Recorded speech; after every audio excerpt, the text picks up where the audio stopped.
Good morning. My name is Josh Ryder, and today my fellow classmates and I are going to be making a public service announcement about women during the Victorian era. Here's Alex with inside information about the morals of the past.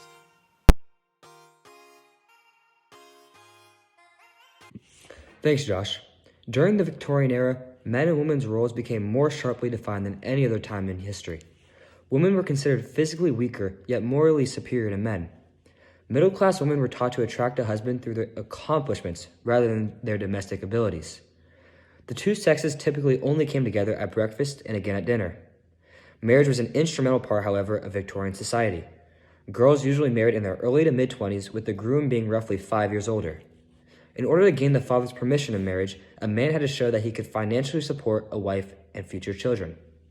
Furthermore, women were typically left at home all day to oversee the domestic duties carried out by servants. Women were assumed to desire marriage because it allowed them to become mothers, rather than to pursue emotional or sexual satisfaction. Now, I'm sending it over to Rob to get an even deeper dive into the Victorian woman.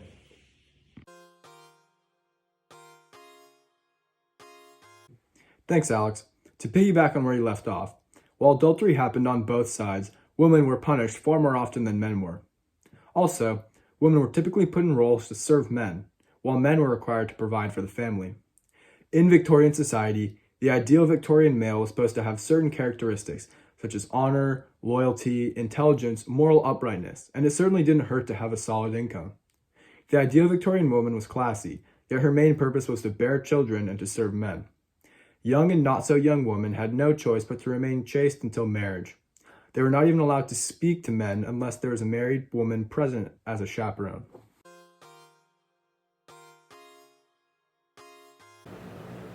Thanks, Rob.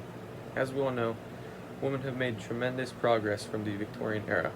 No longer do they have to rely on a male counterpart, nor are they forced to act the way men wish they should.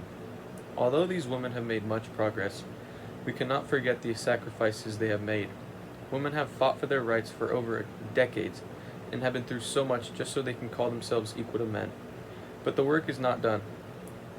Women and men alike should agree that there is still much progress to be made. We encourage all of you to continue the fight for absolute equality. There is no time to settle. Thank you.